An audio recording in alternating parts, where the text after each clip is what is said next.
I'm so excited to talk about this book. It's my first, I guess it's a hot review. It's the first book I've finished since I started this channel. About the third or fourth time I've read it. Still, that's one thing about being a burnout is you can read things over and over. Um, Gun, Germs, and Steel by Jared Diamond, GGS. Mm.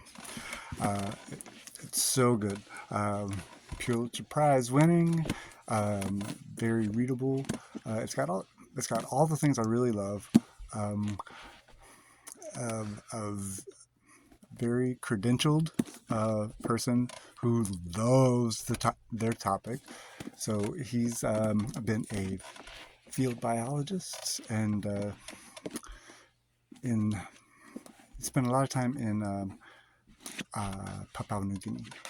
And as well, he's been like a birder since he was a kid, and he's actually a professor of geology.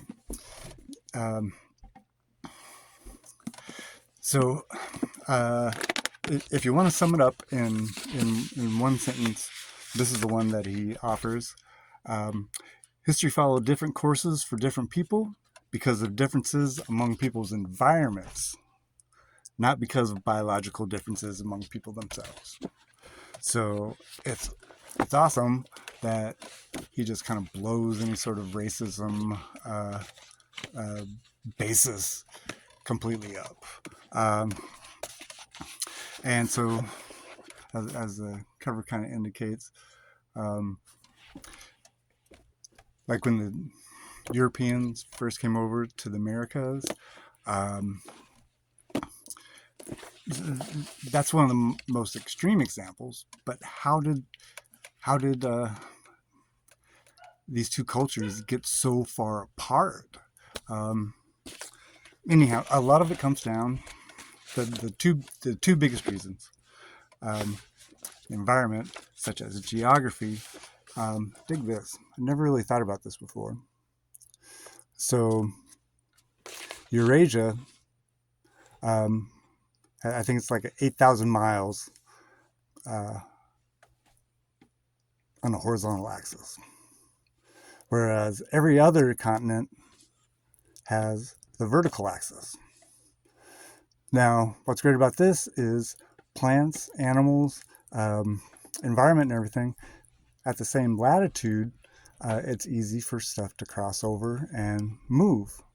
Whereas in the Americas and Africa, you not only have the Isthmus of Panama as a super tight waist cutting those two continents apart, but you also have deserts, like the Mexican desert, and then I think the Atacama Desert in South America.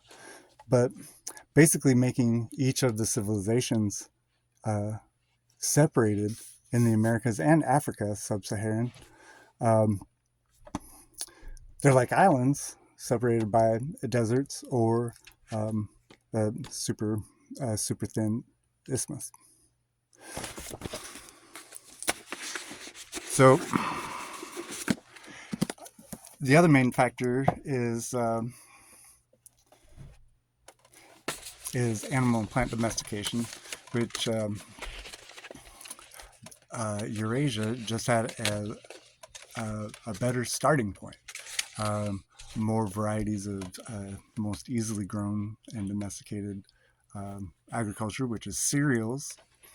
I think something that like only 2 of the 12 ancient cereals were found anywhere else besides Eurasia.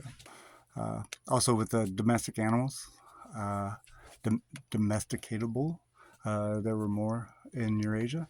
And just the ease of people's technologies, languages, traveling in that horizontal, all at similar latitudes, rather than having the extremes as you go down the vertical continents.